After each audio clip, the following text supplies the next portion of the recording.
In April 2018, I visit a running shop to buy a new pair of shoes. The store's 3 walls are covered in shelves displaying brightly coloured trainers, road running trainers with soles built from hollow pods that compress as they strike the ground and bounce back propulsively. Narrow fell running shoes with sharp, toothy lugs across the bottom to cling to mud and peat. There are ultra running shoes with thick mattressed soles to cushion the feet after 50, 100, even 200 miles, and plimsolls with spikes protruding from the front to grip the rubber of athletics tracks. There are shoes for pretty much every distance and every type of ground cover, but they are almost all for men. The shop has only 4 types of running shoe made specifically for women. Women's bodies need different shoes from men.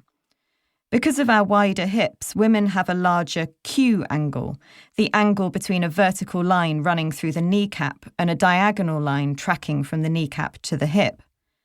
This means that female runners are more likely to run knock-kneed. So shoes designed specifically for women are often shaped to encourage the foot and knee outwards to mitigate this tendency.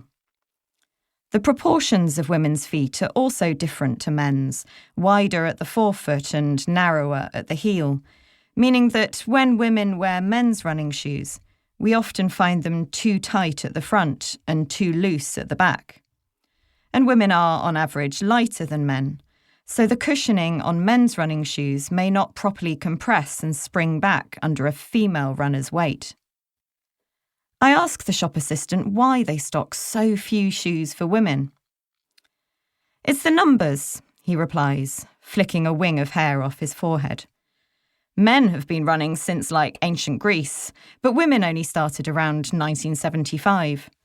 There are lots of women running now, but it's a really recent thing. So kit designers are playing catch-up, whereas they've been designing for men for hundreds of years." Sounds plausible. I nod, smile, pay for a pair of trainers, and leave. A few weeks later, while I'm out running, I think about the shop assistant's claim that women only started running around 1975. Even if he was referring only to running as a sport or weekend pursuit, this surely can't be true. Running in its most basic form is a pretty natural human activity. Young children have to be socialised not to run and are taught to walk instead along school corridors and busy pavements. I decide to look deeper into the notion that women have only really taken to running since the mid-1970s, for roughly as long as I've been alive. But women don't feature much in best-selling books about running. Covers overwhelmingly bear silhouettes of sleek and honed men's physiques, posed in the muscular right angles of running flight. Women are often invisible inside these books too. One writer claims that the body-fat ratio of the average fit person is 15%.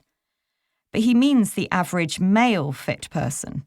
The average fit woman's body fat percentage is between 21 and 24%. In one memoir, I read about female runners through a heterosexual man's eyes as pretty girls whom it's pretty wonderful to watch. But there is nothing about women's own achievements or what running means to us. Another book claims to explore how running makes us human. But when the author lists all the reasons that people run, he doesn't mention motivations that I recognise, such as needing to find myself again after having children. And I suspect that many of these writers are really interested in how running makes us men. Women are not entirely absent from the sport shelves of bookshops. Recently, books about running like a girl have been written by authors such as Bella Mackie, Anna McNuff, Alexandra Hemmensley and Rosie Swale-Pope. But women's writings aren't always given equal credence or visibility. Look at any list of the greatest sports books of all time, and you will struggle to find a female protagonist represented, writes Emma John in an article that demands, "Where are all the great books about women in sport?"